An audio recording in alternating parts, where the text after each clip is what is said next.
Sebelum ceritanya dimulai, silahkan tulis di kolom komentar dari daerah mana saja teman-teman yang menonton cerita ini. Jangan lupa like dan subscribe agar channel ini bisa semakin berkembang dan bisa mempersembahkan cerita yang lebih menarik lagi. Villa mewah yang terletak di kawasan elit Sentul, dengan hamparan hijau perbukitan yang membentang luas dan kolam renang pribadi yang berkilauan di bawah sinar matahari pagi, adalah lambang kebahagiaan sempurna bagi Anya. Arsitektur megah bergaya Mediterania, dinding-dinding kaca setinggi langit-langit yang memantulkan hijaunya pepohonan, lantai marmer dingin yang selalu mengkilap memijat telapak kaki, dan furnitur desainer dari Italia menghiasi setiap sudut ruangan seluas lebih dari 500 meter persegi itu. Aroma bunga melati dan kenanga segar selalu memenuhi udara, menambah sentuhan kemewahan yang tak kasat mata. Anya, seorang wanita anggun dengan rambut hitam panjang tergerai dan senyum yang selalu tersungging, adalah istri dari Rian, putra tunggal dari keluarga terpandang, Wijaya. Pak Budi dan Ibu Lilis, mertuanya, adalah sosok yang dihormati di kalangan sosialita Jakarta, pemilik kerajaan bisnis properti yang membentang dari pusat kota hingga ke Bali. Villa mewah ini adalah salah satu aset kebanggaan mereka, tempat mereka sering menghabiskan akhir pekan dan menjamu kolega penting. Rian, sebagai pewaris tunggal, adalah seorang pengusaha muda yang sukses, karismatik, dan selalu menjadi pusat perhatian di setiap acara sosial. Sejak menikah 3 tahun lalu, kehidupan Anya terasa seperti dongeng yang menjadi kenyataan. Rian adalah suami yang sempurna. Perhatian, selalu memanjakannya dengan hadiah-hadiah mahal, mulai dari tas Hermes terbaru, perhiasan berlian, hingga tiket konser musisi internasional favoritnya. Liburan mewah ke berbagai belahan dunia, dari Paris yang romantis, Maladewa yang eksotis, hingga pegunungan Alpen yang bersalju, adalah agenda rutin mereka. Setiap pagi, Rian akan mengecup kening Anya sebelum berangkat kerja, dan setiap malam, ia akan memeluknya erat, membisikkan kata-kata manis yang tak pernah habis. Pak Budi dan Ibu Lilis pun menyambut Anya dengan tangan terbuka, memperlakukannya layaknya putri kandung mereka sendiri.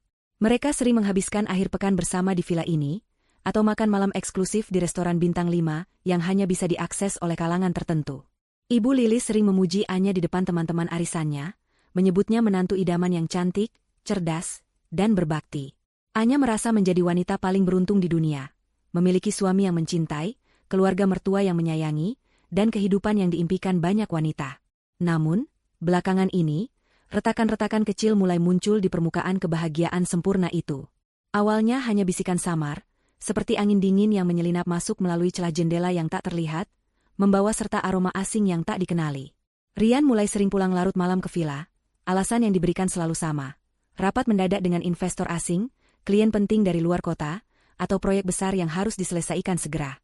Ponselnya, yang dulu sering tergeletak bebas di meja atau di samping tempat tidur, kini selalu berada dalam genggamannya, terkunci rapat dengan kode sandi yang hanya ia tahu.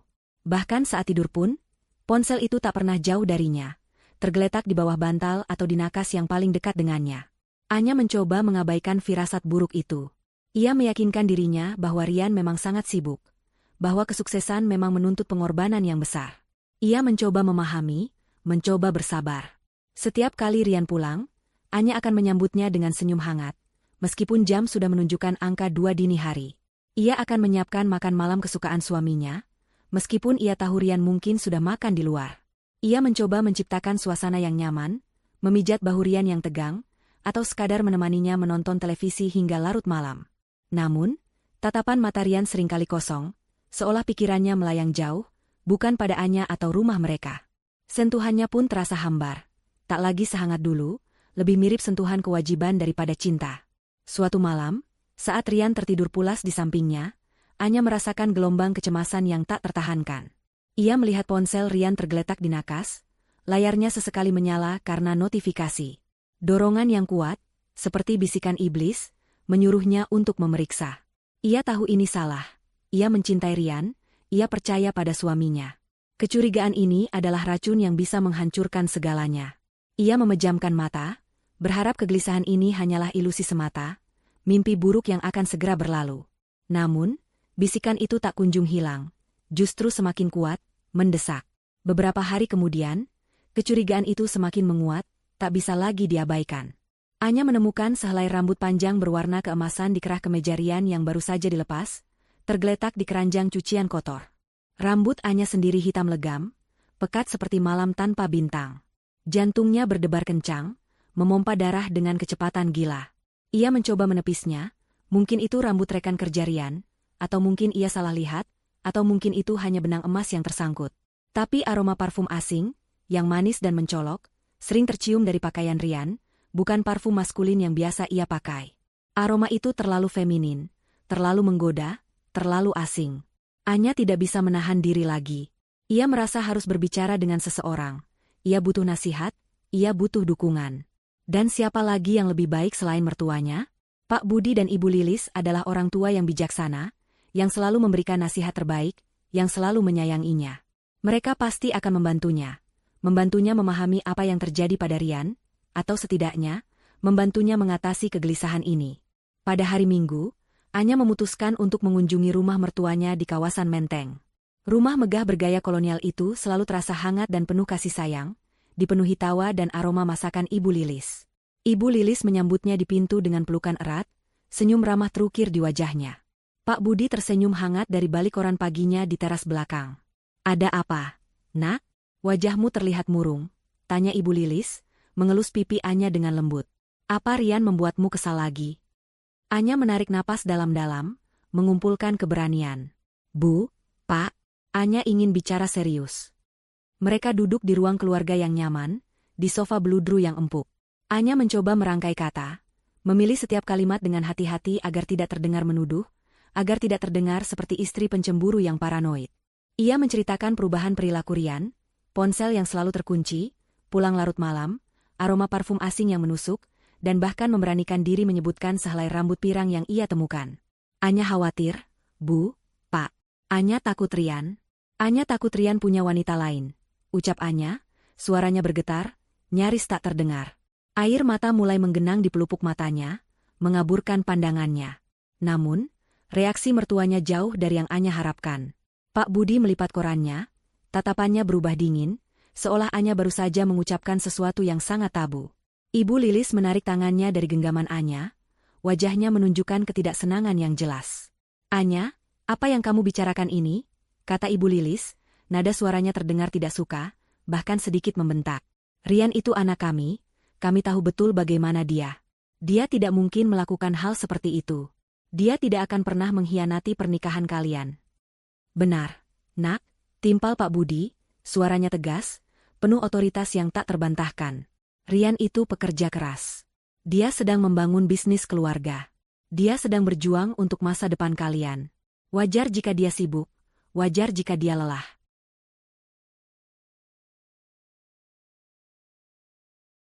Villa mewah di Sentul yang semalam terasa dingin dan kosong, kini terasa menyesakan bagi Anya. Setiap sudutnya, setiap perabot mahal, seolah mengejek kepercayaannya yang hancur.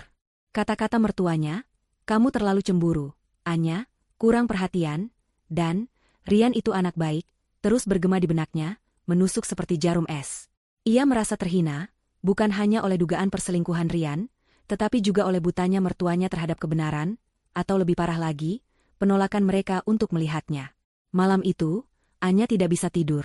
Ia berbaring di samping Ryan yang pulas, menatap langit-langit dengan mata sembab. Firasat buruk yang dulu hanya bisikan, kini menjadi raungan yang tak bisa diabaikan. Ia tahu, jauh di lubuk hatinya, bahwa Ryan memang berubah. Dan perubahan itu, ia yakin, bukan karena pekerjaan.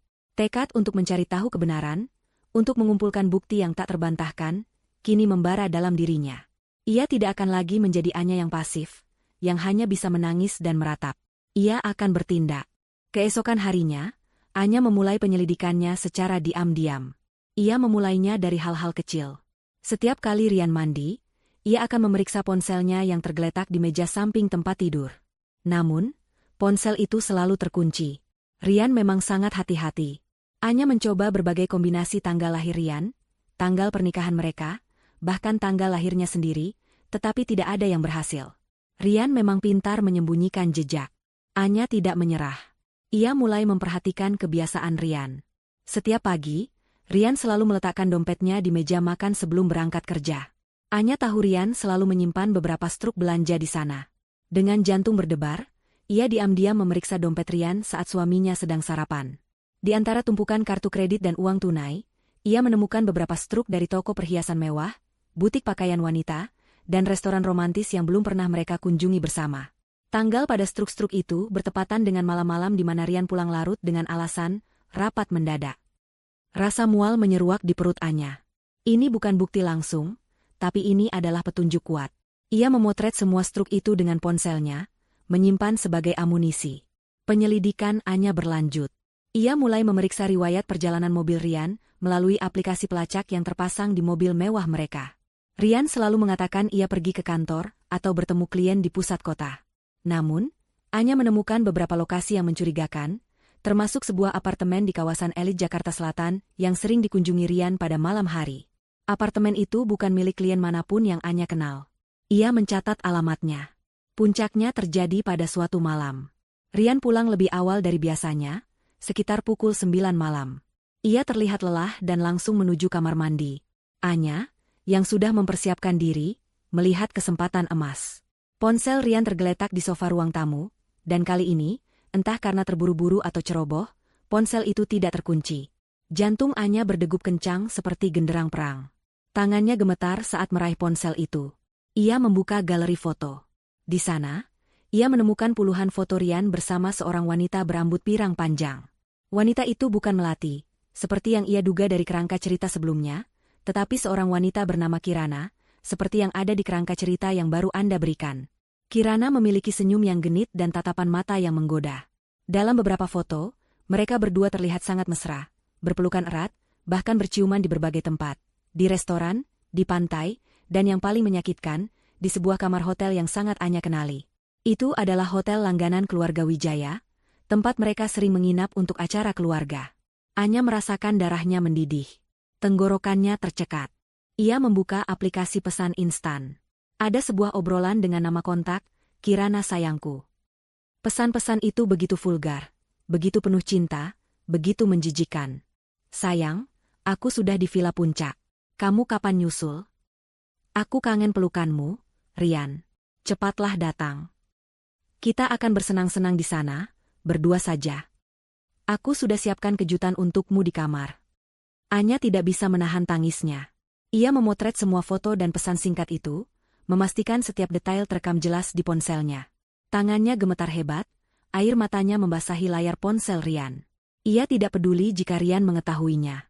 Rasa sakit dan kemarahan telah mencapai puncaknya.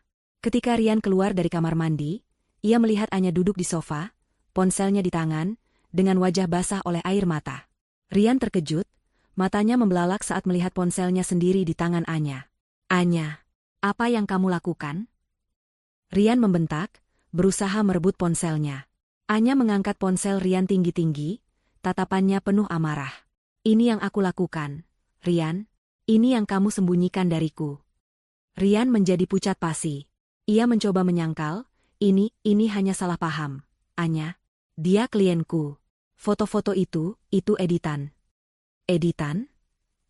Anya tertawa hambar, air mata masih mengalir. Apa ini juga editan, Rian? Pesan-pesan kotor ini? Kamu pikir aku bodoh? Rian terdiam, tidak bisa lagi membantah. Wajahnya menunjukkan rasa bersalah bercampur panik. Keesokan harinya, dengan hati yang masih hancur namun penuh tekad, Anya kembali mendatangi rumah mertuanya di Menteng. Kali ini, ia membawa ponselnya sendiri, yang berisi semua bukti pengkhianatan Rian. Ia tidak akan membiarkan mereka menyalahkannya lagi. Bu, Pak, Anya datang lagi, kata Anya, suaranya lebih tegas dari sebelumnya. Kali ini, Anya punya bukti yang tidak bisa dibantah. Ia menunjukkan foto-foto Rian dan Kirana yang bermesraan, pesan-pesan mesra mereka, dan bahkan struk-struk belanja yang mencurigakan. Ia menjelaskan alamat apartemen yang sering Rian kunjungi. Pak Budi dan Ibu Lilis melihat bukti-bukti itu dengan wajah datar. Tidak ada ekspresi terkejut, tidak ada kemarahan. Hanya tatapan yang sama, tatapan skeptis yang meremehkan. Anya, nak, ini pasti ada kesalahpahaman, kata Ibu Lilis, mencoba mengelus tangan Anya. Anya menarik tangannya. Salah paham bagaimana, Bu? Ini foto Rian mencium wanita lain. Ini pesan-pesan dia ingin bersenang-senang di villa keluarga kita. Anya menunjuk layar ponselnya dengan jari gemetar. Foto bisa diedit. Anya, pesan bisa saja ulah iseng rekan kerja Rian yang jahil, sahut Pak Budi dengan tenang, terlalu tenang. Rian itu anak kami. Dia tidak mungkin melakukan hal serendah itu. Mungkin wanita itu yang mengejar-ngejar Rian. Kamu tahu kan, Rian itu tampan dan sukses. Banyak wanita yang ingin mendekatinya. Anya tidak percaya dengan apa yang ia dengar. Mertuanya, orang-orang yang seharusnya menjadi pelindungnya, justru membela kebohongan Rian dengan segala cara.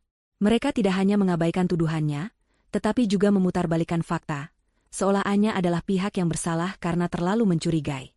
Jadi, Bu, Pak, kalian tidak percaya padaku? Tanya Anya, suaranya nyaris berbisik, penuh keputusasaan. Kami percaya pada Rian. Nak, jawab Ibu Lilis, tatapannya dingin. Kamu harusnya lebih dewasa. Jangan mudah percaya pada hal-hal seperti ini. Fokus saja pada rumah tanggamu, layani Rian dengan baik, maka dia tidak akan mencari yang lain. Pernyataan itu adalah pukulan telak terakhir bagi Anya. Ia menyadari bahwa ia tidak akan pernah mendapatkan dukungan dari mertuanya. Mereka terlalu buta oleh cinta dan kebanggaan pada putra mereka, atau mungkin mereka memang tidak peduli dengan perasaannya. Malam itu, setelah konfrontasi yang memilukan dengan mertuanya, Anya kembali ke villa mewah di Sentul dengan hati yang remuk redam. Villa yang seharusnya menjadi tempat kebahagiaan dan ketenangan, kini terasa seperti sangkar emas yang menyesakan. Setiap sudutnya, setiap perabot mahal, setiap bayangan yang menari di dinding, seolah mengejek kepercayaannya yang hancur. Kata-kata mertuanya, "Kamu terlalu cemburu, Anya, kurang perhatian," dan "Rian itu anak baik," terus bergema di benaknya, menusuk seperti jarum es. Ia merasa terhina, bukan hanya oleh dugaan perselingkuhan Rian, tetapi juga oleh butanya mertuanya terhadap kebenaran, atau lebih parah lagi, penolakan mereka untuk melihatnya. Anya duduk di tepi kolam renang yang airnya memantulkan cahaya bulan, dingin dan sunyi. Ia membiarkan air matanya mengalir deras, membasahi pipinya yang pucat. Ia menangis bukan lagi karena kesedihan semata, melainkan karena kemarahan yang membara. Kemarahan pada Rian yang telah mengkhianatinya, dan kemarahan pada Pak Budi dan Ibu Lilis yang dengan teguh membela putra mereka, bahkan setelah ia menunjukkan bukti-bukti yang tak terbantahkan. Mereka telah meremehkan perasaannya, menganggapnya sebagai istri yang paranoid dan pencemburu. "Aku tidak gila," bisik Anya pada pantulan dirinya di permukaan air. "Aku tidak salah. Mereka yang buta." Di tengah badai emosi yang berkecamuk di hatinya, sebuah tekad baru mulai terbentuk. Tekad yang dingin, tajam, dan penuh perhitungan. Ia tidak akan lagi menjadi Anya yang pasif, yang hanya bisa menangis dan meratap. Ia tidak akan membiarkan dirinya dihancurkan sendirian. Jika mertuanya tidak mau percaya pada kata-katanya, maka ia akan memaksa mereka untuk melihat kebenaran dengan mata kepala mereka sendiri.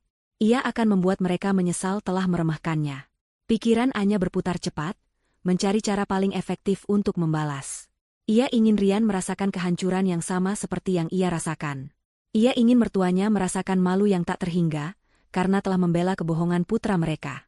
Ia ingin kebenaran terungkap di depan mata mereka, tanpa ada celah untuk penyangkalan. Tiba-tiba, sebuah kilasan informasi melintas di benaknya. Beberapa hari yang lalu, ia sempat mendengar Rian berbicara di telepon dengan nada bersemangat, menyebutkan Villa Puncak dan liburan singkat dengan Kirana. Villa Puncak. Villa itu adalah milik keluarga Wijaya, tempat mereka sering menghabiskan waktu bersama. Sebuah ide gila, namun brilian, mulai terbentuk di benak Anya. Ia bangkit dari tepi kolam, melangkah masuk ke dalam villa yang gelap.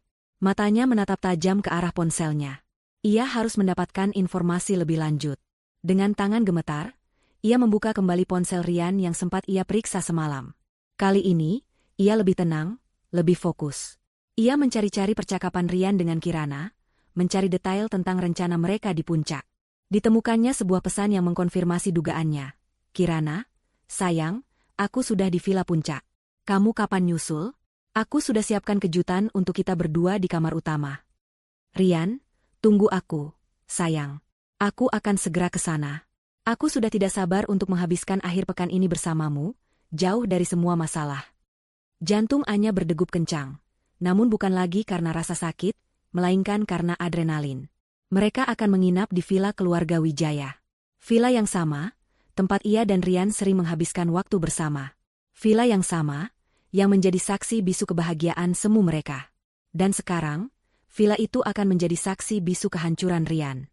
Sebuah senyum tipis, dingin, dan penuh tekad terukir di bibir Anya. Ini adalah kesempatan emas. Ia tidak hanya akan membuktikan perselingkuhan Rian, tetapi ia akan melakukannya di tempat yang paling tidak terduga, di depan orang-orang yang paling tidak ingin melihatnya, kedua mertuanya. Rencana itu mulai terbentuk dengan jelas di benaknya. Ia akan membawa Pak Budi dan Ibu Lilis ke villa itu. Ia akan memaksa mereka untuk menyaksikan sendiri pengkhianatan putra kesayangan mereka. Tidak ada lagi penyangkalan, tidak ada lagi alasan. Mereka akan melihat dengan mata kepala sendiri betapa butanya mereka selama ini. Namun, bagaimana caranya membawa mereka ke sana? Mertuanya pasti akan curiga jika ia tiba-tiba mengajak mereka ke puncak tanpa alasan yang kuat. Anya harus menyusun strategi yang matang, sebuah skenario yang meyakinkan, yang tidak akan menimbulkan kecurigaan sedikitpun. Ia mulai memikirkan berbagai kemungkinan. Mungkin ia bisa berpura-pura ingin mengadakan acara keluarga kecil di villa, atau mungkin ia bisa mengatakan ada masalah dengan properti di puncak yang membutuhkan kehadiran mereka. Tidak, itu terlalu berisiko. Mereka mungkin akan menyuruh Rian yang mengurusnya. Anya berjalan mondar-mandir di ruang tamu villa, pikirannya bekerja keras. Ia harus menemukan alasan yang personal, yang membuat mertuanya merasa perlu untuk ikut dengannya, bukan hanya menyuruh orang lain. Tiba-tiba, matanya tertuju pada sebuah bingkai foto di meja samping. Foto pernikahannya dengan Rian, dengan Pak Budi dan Ibu Lilis berdiri di samping mereka, tersenyum bahagia. Sebuah ide muncul. Ia akan menggunakan alasan emosional. Ia akan berpura-pura merasa sangat sedih dan tertekan karena kecurigaan yang ia rasakan terhadap Rian. Ia akan mengatakan bahwa ia membutuhkan dukungan dan hiburan dari mertuanya, bahwa ia ingin menghabiskan waktu bersama mereka di villa untuk menenangkan diri dan mempererat hubungan keluarga. Siapa yang bisa menolak permintaan menantu yang sedang rapuh dan mencari kenyamanan dari orang tua yang ia sayangi? Anya mulai menyusun dialog dalam benaknya. Ia akan terdengar rapuh, namun tulus. Ia akan menunjukkan betapa ia membutuhkan mereka. Ia akan mengatakan betapa ia merindukan kebersamaan mereka di villa, tempat yang penuh kenangan indah. Bu, Pak, ia akan berkata dengan suara bergetar. Anya merasa sangat tidak enak badan belakangan ini. Pikiran Anya kacau. Anya merasa sangat kesepian di villa ini. Anya ingin sekali menghabiskan waktu bersama ibu dan bapak di villa puncak. Kita bisa bersantai, mengobrol, dan Anya bisa melupakan semua pikiran buruk ini. Anya butuh dukungan ibu dan bapak. Ya, itu sempurna. Mertuanya, yang selalu bangga dengan peran mereka sebagai orang tua yang suportif, pasti akan luluh.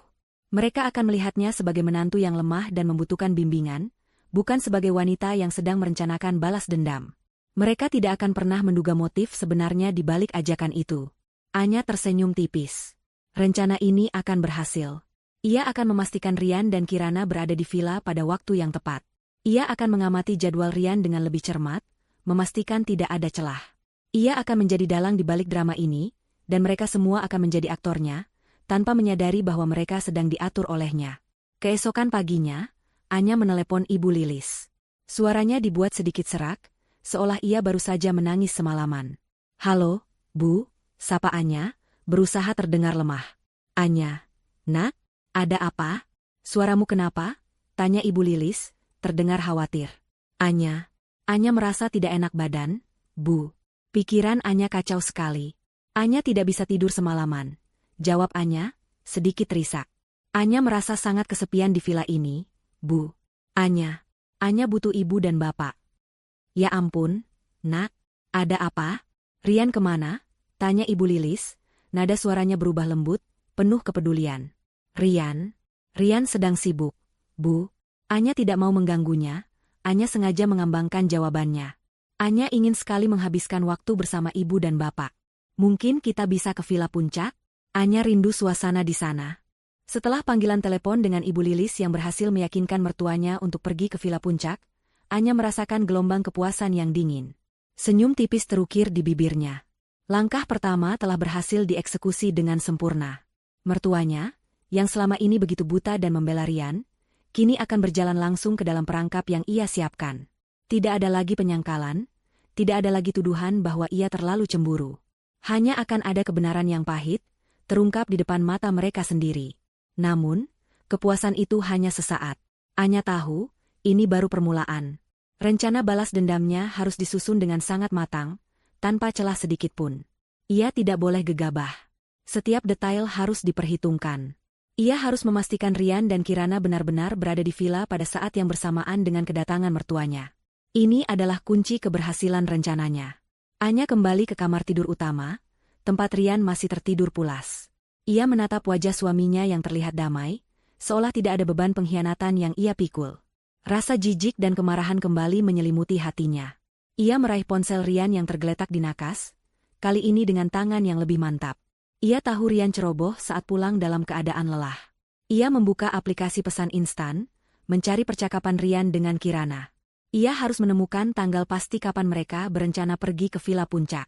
Setelah beberapa saat mencari, matanya menangkap sebuah pesan. Kirana, sayang, aku sudah booking jadwal spa di villa untuk hari Jumat sore. Jadi kamu bisa datang langsung setelah meeting pentingmu itu. Jangan sampai telat ya, aku sudah tidak sabar. Rian, tentu, sayang. Jumat sore aku langsung meluncur ke sana. Kita akan punya waktu berdua sampai Minggu pagi. Pastikan tidak ada gangguan. Jumat sore. Anya mencatat tanggal itu dalam benaknya. Hari ini adalah hari Selasa. Artinya, ia punya waktu 2 hari untuk memastikan segalanya berjalan sesuai rencana. Ia harus memastikan mertuanya tiba di villa pada hari Jumat, tepat saat Rian dan Kirana sedang bersenang-senang. Langkah selanjutnya adalah memanipulasi situasi agar mertuanya mau menginap di villa yang sama. Anya tahu, Villa Puncak milik keluarga Wijaya memiliki beberapa kamar tamu. Ia harus memastikan Pak Budi dan Ibu Lilis menginap di kamar yang strategis, yang memungkinkan mereka untuk melihat atau mendengar apa yang terjadi di kamar utama, tempat Rian dan Kirana akan berada. Pagi itu, Anya mulai berakting. Ia sengaja tampil lesu, dengan kantung mata yang menghitam, seolah ia benar-benar tidak tidur semalaman. Ia makan sarapan dengan porsi sedikit, sesekali menghela napas panjang. Rian, yang sibuk dengan ponselnya, tidak terlalu memperhatikan. "Kamu kenapa, Anya?" tanya Rian, tanpa mengangkat pandangannya dari layar. "Tidak apa-apa, Rian. Hanya sedikit pusing," jawab Anya, suaranya dibuat lemah. "Mungkin karena kurang istirahat." Rian hanya mengangguk singkat, kembali fokus pada ponselnya. Anya tersenyum sinis dalam hati. Rian terlalu sibuk dengan dunianya sendiri, hingga tidak menyadari drama yang akan segera ia hadapi. Setelah Rian berangkat kerja, Anya mulai menyusun strategi lebih lanjut. Ia menelepon Ibu Lilis kembali, kali ini dengan nada yang lebih bersemangat, seolah ia sudah merasa sedikit lebih baik. "Bu, Anya senang sekali Ibu dan Bapak mau menemani Anya ke puncak," kata Anya. Anya sudah tidak sabar. "Iya, Nak, Bapakmu juga sudah setuju. Kapan kita berangkat?" tanya Ibu Lilis. "Bagaimana kalau hari Jumat sore, Bu? Anya sudah pesan mobil untuk kita. Kita bisa berangkat setelah makan siang, jadi sampai sana tidak terlalu sore," Anya mengusulkan, memastikan waktu kedatangan mereka bertepatan dengan Rian. "Jumat sore? Oh, bagus itu. Rian juga bilang dia ada meeting di luar kota sampai Jumat sore. Jadi kita bisa bersantai di villa tanpa gangguan," kata Ibu Lilis, tanpa menyadari ironi dalam ucapannya. Anya hampir saja tertawa. Rian memang akan, tanpa gangguan, dari dirinya, tapi tidak dari orang tuanya. "Betul sekali, Bu.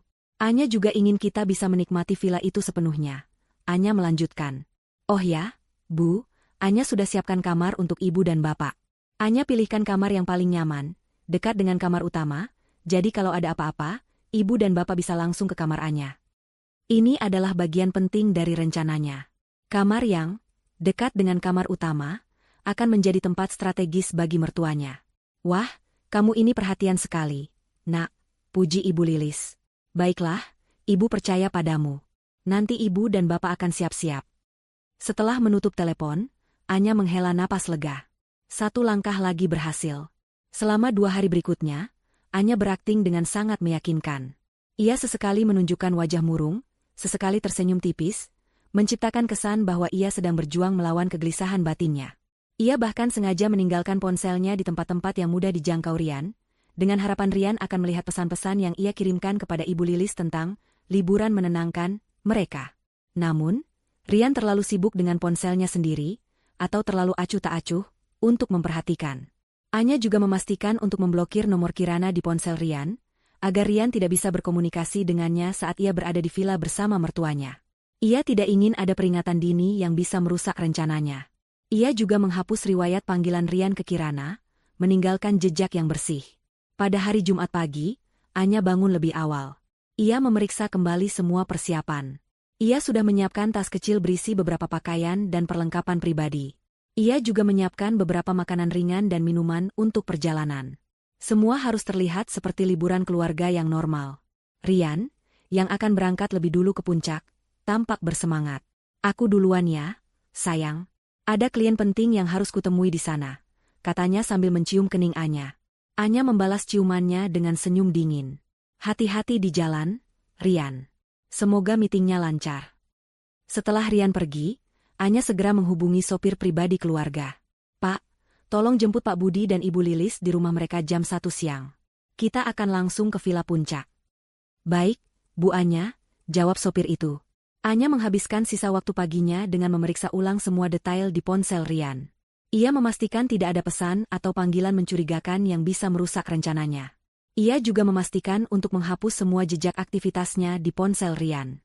Pukul 1 siang, sopir tiba di rumah mertuanya. Pak Budi dan Ibu Lilis sudah menunggu. Tampak bersemangat untuk liburan singkat yang menenangkan ini. Mereka membawa tas-tas kecil, siap untuk bersantai. Anya, nak, kamu terlihat lebih segar sekarang, kata Ibu Lilis, memeluk Anya. Pasti karena mau liburan ya? Anya tersenyum manis. Iya, Bu. Anya senang sekali bisa pergi bersama ibu dan bapak.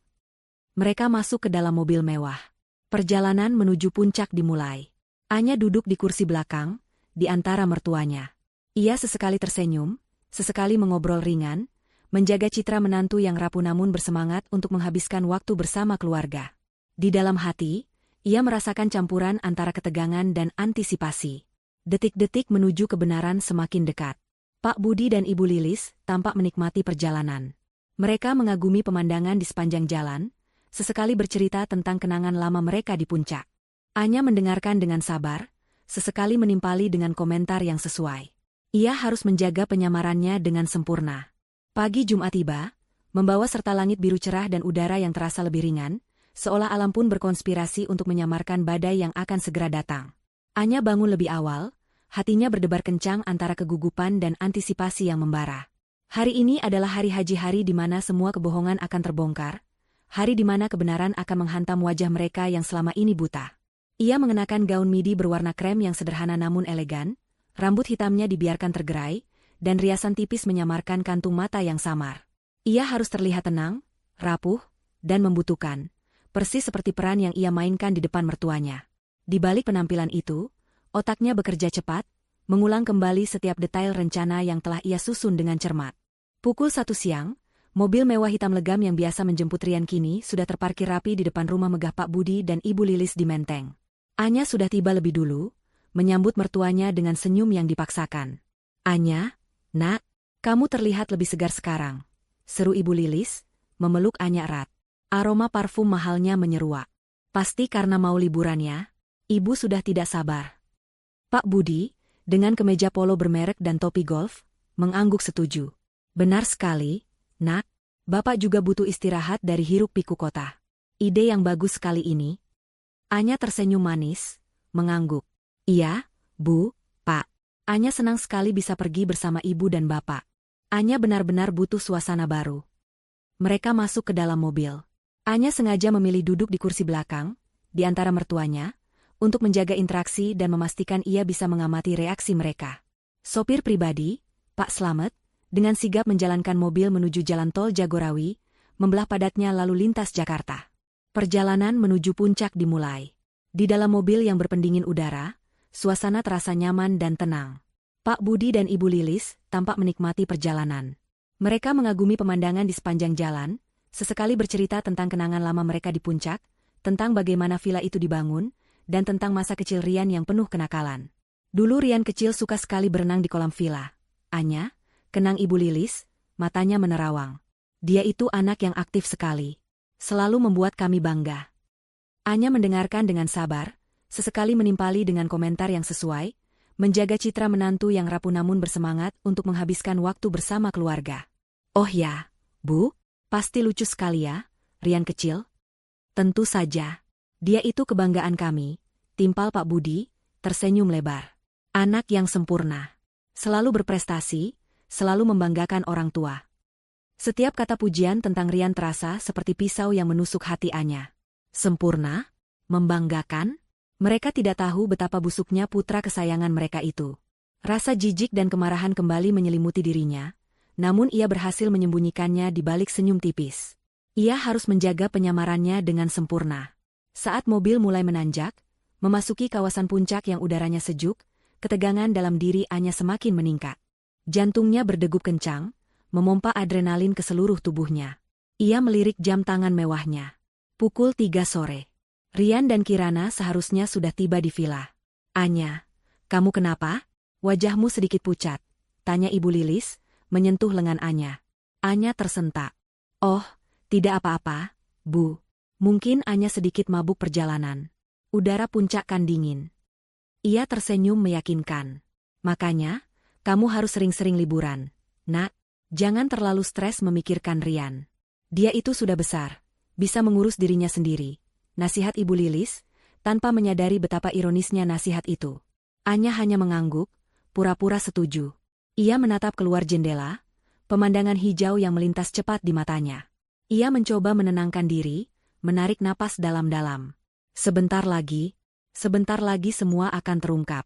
Pak Budi dan Ibu Lilis terus mengobrol riang, membicarakan rencana mereka di villa. Ibu Lilis ingin berendam air hangat, Pak Budi ingin bermain golf di lapangan terdekat. Mereka begitu polos, begitu tidak menyadari apa yang menanti mereka di ujung perjalanan ini. Oh ya, Anya, kamu sudah siapkan kamar untuk kami? Tanya Ibu Lilis. Kamar yang mana ya? Ibu ingin yang pemandangannya bagus. Sudah, Bu. Anya pilihkan kamar yang paling nyaman, dekat dengan kamar utama, jawab Anya, nadanya santai, namun ada makna tersembunyi di balik kata-katanya. Jadi kalau ada apa-apa, Ibu dan Bapak bisa langsung ke kamar Anya. Wah, kamu ini perhatian sekali, Nak, puji Ibu Lilis, tersenyum lebar. Baiklah, Ibu percaya padamu. Pokoknya, Ibu dan Bapak serahkan semuanya padamu. Anya merasakan lonjakan kepuasan yang dingin. Mereka telah sepenuhnya masuk ke dalam perangkapnya. Kamar yang dekat dengan kamar utama akan menjadi tempat strategis bagi mereka untuk menyaksikan drama yang akan segera terjadi. Mobil berbelok tajam, melewati jalanan berliku yang dikelilingi pepohonan rindang. Anya melihat gerbang besar yang familiar, dengan ukiran logo keluarga Wijaya di atasnya. Jantungnya berdegup semakin kencang, seperti genderang perang yang ditabuh. Ini dia. Ini adalah tempat di mana segalanya akan terungkap. Wah, sudah lama kita tidak kesini ya, Nak, kata Ibu Lilis, matanya berbinar. Pasti Rian juga senang kalau tahu kita di sini. Anya hanya tersenyum tipis. Pasti, Bu. Mobil memasuki halaman villa yang luas. Anya melihat mobil sport mewah Rian terparkir di garasi, tepat di samping mobil keluarga. Sebuah senyum dingin terukir di bibirnya. Rian sudah tiba. Dan Kirana pasti bersamanya.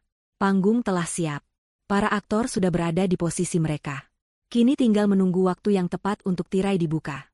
Anya merasakan adrenalin mengalir deras di nadinya. Rencananya, yang telah ia susun dengan begitu hati-hati, akan segera terwujud. Pak Slamet mematikan mesin mobil. Keheningan sesaat menyelimuti mereka, hanya dipecahkan oleh suara kicauan burung dan semilir angin. Anya menarik napas dalam-dalam, mempersiapkan diri. Ayo, Bu, Pak, kita sudah sampai. Kata Anya, suaranya terdengar normal meskipun hatinya bergemuruh. Mereka keluar dari mobil. Udara puncak yang sejuk langsung menyambut mereka. Pak Budi dan Ibu Lilis tampak senang, menghirup udara segar dan memandang sekeliling villa yang megah. Villa ini memang yang terbaik, ya, Pak, kata Ibu Lilis pada suaminya. Nyaman sekali. Tentu saja, Bu. Ini aset kebanggaan kita, jawab Pak Budi bangga. Anya memimpin jalan menuju pintu masuk utama villa. Ia tahu persis tata letak villa ini. Ia tahu di mana kamar utama berada, dan di mana kamar tamu yang ia pilihkan untuk mertuanya. Setiap langkah yang ia ambil terasa penuh perhitungan. Saat mereka memasuki lobi villa yang luas, Anya sengaja melambatkan langkah, mengamati sekeliling. Ia melihat beberapa sepatu wanita yang bukan miliknya tergeletak di dekat pintu kamar utama. Sebuah senyum sinis mengembang di bibirnya. Kirana sudah ada di sana. Ayo, Bu, Pak. Kita langsung ke kamar saja ya, biar bisa istirahat. Ajak Anya, suaranya lembut. Anya sudah siapkan semuanya. Mereka berjalan menyusuri koridor yang dihiasi lukisan-lukisan mahal. Anya memimpin mereka menuju kamar tamu yang ia maksud. Kamar itu memang terletak tepat di sebelah kamar utama, hanya dipisahkan oleh sebuah dinding tipis. Ini kamar ibu dan bapak, kata Anya, membuka pintu kamar tamu. Pemandangannya langsung ke taman belakang. Bu, pasti nyaman. Ibu Lilis masuk dan melihat sekeliling. Wah, bagus sekali, Nak. Kamu memang tahu selera ibu. Kalau kamar Anya di sini, Bu, kata Anya, menunjuk ke arah kamar utama. Mobil mewah hitam itu melaju perlahan, membelah gerbang besar yang menjulang tinggi, dengan ukiran logo keluarga Wijaya yang megah terpampang jelas. Jantung Anya berdegup kencang, menabuh irama perang di dalam dadanya. Ini dia. Ini adalah tempat di mana segalanya akan terungkap. Villa mewah di Sentul, saksi bisu kebahagiaan semu Anya dan Rian, kini akan menjadi panggung utama drama yang akan mengguncang pondasi keluarga Wijaya. Pak Budi dan Ibu Lilis, yang duduk di samping Anya, tampak berbinar-binar. Mata mereka memancarkan kegembiraan polos, seolah mereka benar-benar sedang menikmati liburan yang menenangkan. Mereka mengagumi taman yang terawat sempurna, kolam renang yang airnya berkilauan, dan arsitektur villa yang megah. Wah, sudah lama kita tidak kesini ya, Nak, kata Ibu Lilis, suaranya penuh nostalgia. Rasanya seperti baru kemarin Rian kecil berlarian di halaman ini. Betul, Bu, timpal Pak Budi, mengangguk bangga. Villa ini memang yang terbaik. Nyaman sekali. Anya hanya tersenyum tipis. Senyum yang dipaksakan, menyembunyikan badai emosi yang berkecamuk di dalam dirinya. Ia melirik ke arah garasi. Mobil sport mewah Rian terparkir rapi di sana, memancarkan aura kemewahan yang sama dengan pemiliknya. Sebuah senyum dingin terukir di bibirnya. Rian sudah tiba. Dan Kirana, si wanita berambut pirang itu, pasti bersamanya. Panggung telah siap. Para aktor sudah berada di posisi mereka. Kini tinggal menunggu waktu yang tepat untuk tirai dibuka. Pak Slamet, sang sopir, mematikan mesin mobil di depan pintu utama villa. Keheningan sesaat menyelimuti mereka, hanya dipecahkan oleh suara kicauan burung tropis dan semilir angin pegunungan yang sejuk. Anya menarik napas dalam-dalam, mempersiapkan diri untuk babak selanjutnya. Ayo, Bu, Pak, kita sudah sampai, kata Anya, suaranya terdengar normal, meskipun hatinya bergemuruh. Ia membuka pintu mobil, melangkah keluar dengan anggun. Udara puncak yang sejuk langsung menyambut mereka, membawa aroma pinus dan tanah basah. Pak Budi dan Ibu Lilis tampak senang, menghirup udara segar dan memandang sekeliling villa yang megah. Mereka berdua berjalan di depan Anya, seolah tak sabar untuk segera menikmati fasilitas villa. Anya mengikuti di belakang mereka, matanya mengamati setiap detail. Ia melihat beberapa pasang sepatu wanita dengan hak tinggi yang bukan miliknya tergeletak begitu saja di dekat pintu masuk, tepat di ambang pintu kamar utama. Sebuah senyum sinis mengembang di bibirnya. Kirana sudah ada di sana. Mereka pasti sudah memulai liburan mereka. Ayo, Bu, Pak, kita langsung ke kamar saja ya, biar bisa istirahat, ajak Anya, suaranya lembut, penuh perhatian. Anya sudah siapkan semuanya. Mereka memasuki lobi villa yang luas, dengan langit-langit tinggi dan lampu gantung kristal yang berkilauan. Anya memimpin jalan, melangkah menyusuri koridor yang dihiasi lukisan-lukisan mahal dan patung-patung antik. Ia tahu persis tata letak villa ini. Ia tahu di mana kamar utama berada, dan di mana kamar tamu yang ia pilihkan untuk mertuanya. Setiap langkah yang ia ambil terasa penuh perhitungan. Setiap gerakan adalah bagian dari skenario yang telah ia rancang. Ini kamar ibu dan bapak, kata Anya, berhenti di depan sebuah pintu kayu berukir, tepat di sebelah kamar utama. Ia membuka pintu itu, memperlihatkan sebuah kamar tidur mewah dengan ranjang king size, balkon pribadi yang menghadap taman belakang, dan kamar mandi marmer yang luas. Pemandangannya langsung ke taman belakang. Bu, pasti nyaman. Ibu Lilis masuk dan melihat sekeliling, matanya berbinar. Wah, bagus sekali, Nak. Kamu memang tahu selera ibu. Kamar ini indah sekali. Kalau kamar Anya di sini, Bu, kata Anya, menunjuk ke arah pintu kamar utama yang tertutup rapat, hanya beberapa langkah dari kamar mertuanya. Jadi kalau ibu dan bapak butuh apa-apa, tinggal panggil saja. Anya tidak jauh. Pak Budi dan Ibu Lilis mengangguk, tidak menyadari bahwa penempatan kamar ini adalah bagian dari skenario Anya. Mereka mulai meletakkan tas-tas mereka di sofa, tampak santai dan bahagia. Anya, kamu mau istirahat dulu? Tanya Ibu Lilis, sambil merapikan rambutnya di depan cermin. Anya mau ke dapur sebentar. Bu, mau siapkan teh hangat untuk kita semua. Jawab Anya, dengan senyum ramah. Ibu dan bapak santai saja ya. Nanti Anya panggil kalau sudah siap. Anya melangkah menuju dapur, namun bukan untuk membuat teh. Ia ingin memastikan bahwa mertuanya sudah benar-benar berada di kamar mereka, dan bahwa mereka akan bisa mendengar apa yang akan terjadi selanjutnya. Dapur villa itu terletak di ujung koridor, cukup jauh dari kamar utama, namun Anya tahu ada area servis kecil di dekat kamar utama yang bisa ia manfaatkan. Ia menuju area servis, yang memiliki sebuah pintu kecil menuju koridor belakang, tepat di samping kamar utama. Dari sana, ia bisa mendengar suara-suara samar dari dalam kamar utama. Tawa genit seorang wanita, suara Rian yang sedang berbicara dengan nada manja, dan alunan musik jazz yang lembut. Jantung Anya berdegup kencang. Tirai akan segera dibuka. Pertunjukan akan segera dimulai. Ia hanya perlu menunggu waktu yang tepat, momen yang paling sempurna, untuk memaksa kedua mertuanya menyaksikan kehancuran putra kesayangan mereka. Anya menyandarkan punggungnya ke dinding dingin, memejamkan mata sejenak. Ia bisa merasakan setiap denyut nadi di tubuhnya. Rasa sakit hati yang selama ini ia pendam, kini bercampur dengan adrenalin yang membakar. Ia membayangkan wajah Rian yang terkejut, wajah Kirana yang panik, dan wajah mertuanya yang hancur. Ini bukan lagi tentang kesedihan, ini tentang keadilan. Keadilan yang harus ia tegakkan sendiri, karena tidak ada yang mau percaya padanya. Ia mendengar suara Ibu Lilis memanggil dari kamar tamu. "Anya, kamu di mana? Nak, tehnya sudah siap." Anya segera keluar dari persembunyiannya, berjalan menuju dapur utama. Ia mengambil teko, cangkir, dan beberapa camilan. Ia harus terlihat natural. "Iya, Bu, sebentar lagi," jawab Anya, sedikit mengeraskan suaranya. Ia sengaja membuat sedikit kebisingan di dapur, membuka lemari, mengambil piring, agar mertuanya merasa ia benar-benar sibuk menyiapkan sesuatu. Setelah teh dan camilan siap, Anya membawanya ke kamar tamu. Pak Budi dan Ibu Lilis sudah duduk di balkon, menikmati pemandangan taman. "Wah, cepat sekali, Nak," kata Pak Budi, tersenyum. "Terima kasih banyak." Anya menuangkan teh untuk mereka. "Sama-sama, Pak. Ibu dan Bapak nikmati saja ya. Anya mau ke kamar sebentar, mau ganti baju." "Oh, tentu, Nak," kata Ibu Lilis. "Santai saja." Anya kembali ke kamar utama, namun bukan untuk ganti baju. Ia ingin memastikan Rian dan Kirana masih di sana, dan bahwa mereka akan tetap berada di sana untuk momen puncak. Ia membuka pintu kamar utama sedikit, mengintip ke dalam. Kamar utama terlihat berantakan. Pakaian berserakan di lantai, botol sampahnya kosong tergeletak di meja, dan di ranjang king size, Rian dan Kirana sedang berpelukan erat, tertawa genit. Anya merasakan gelombang kemarahan yang membakar. Mereka benar-benar tidak tahu malu.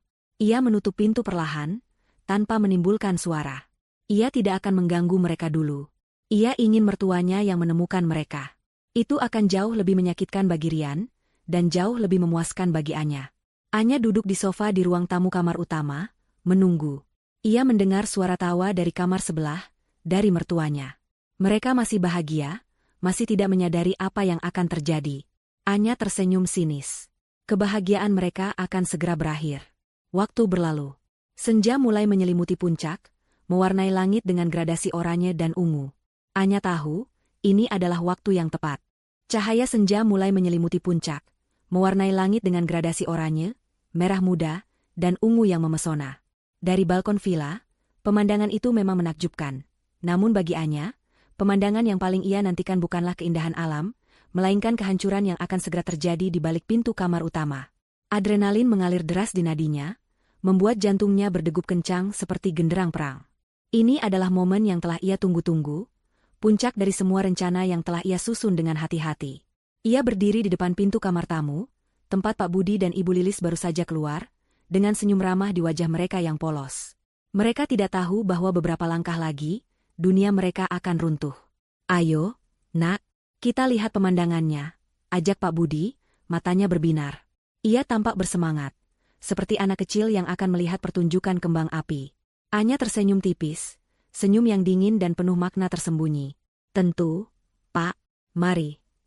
Ia memimpin mereka menuju kamar utama. Setiap langkah yang ia ambil terasa penuh perhitungan. Koridor yang biasanya terasa panjang, kini terasa semakin memendek.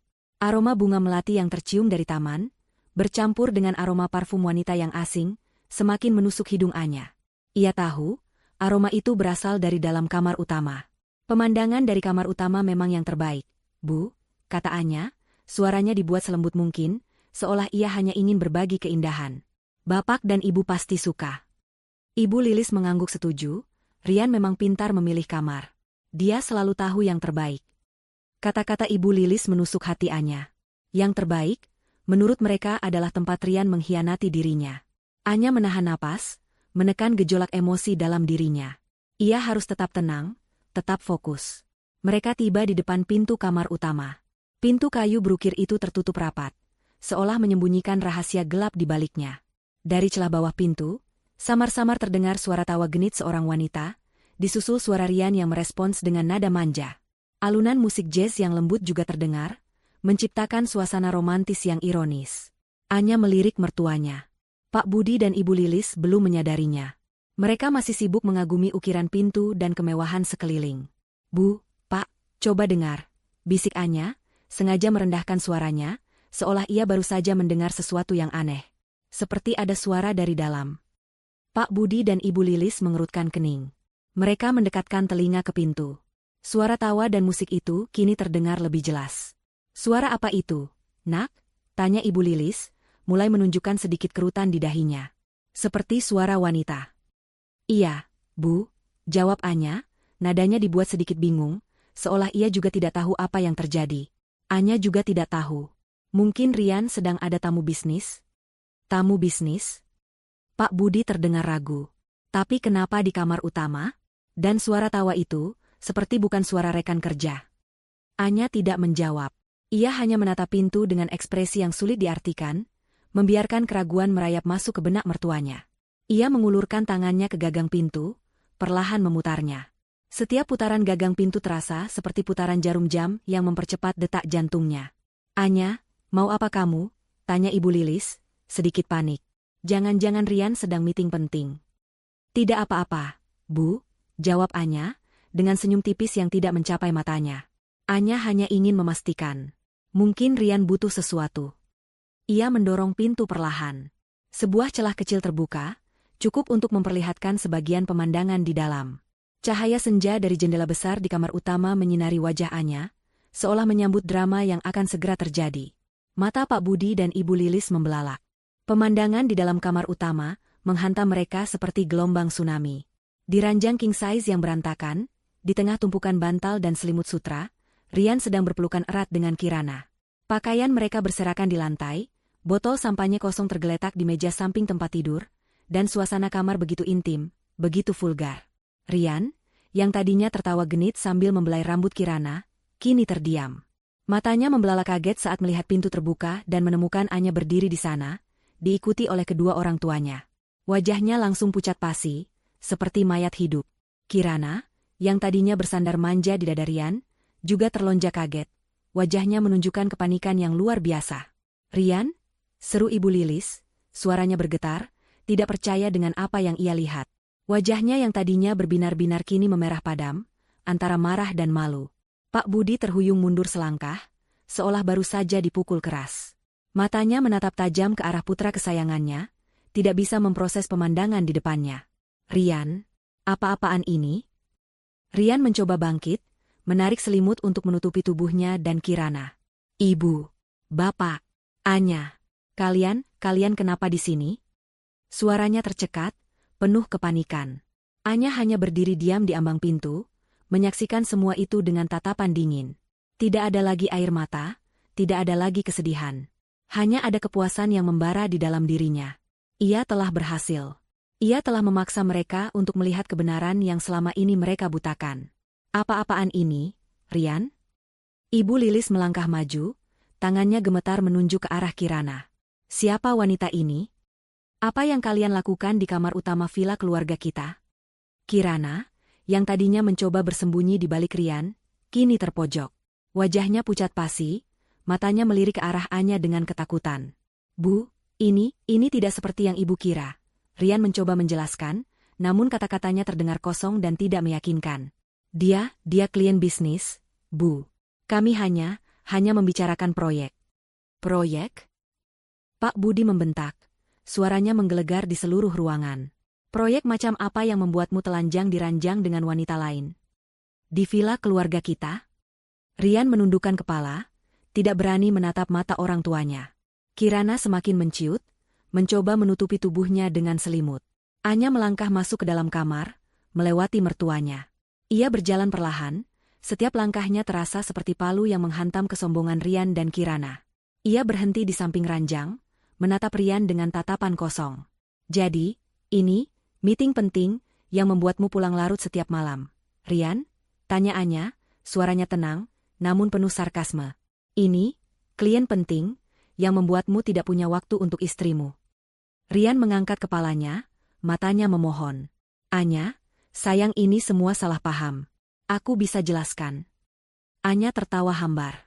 Jelaskan apa, Rian? Foto-foto di ponselmu? Pesan-pesan mesra dengan wanita ini? Atau pemandangan memuakan yang ada di depan mata kami sekarang? Ibu Lilis terisak. Tangannya menutup mulut. Ya Tuhan, Rian, bagaimana bisa kamu melakukan ini pada Anya? Bagaimana bisa kamu mengkhianati pernikahanmu?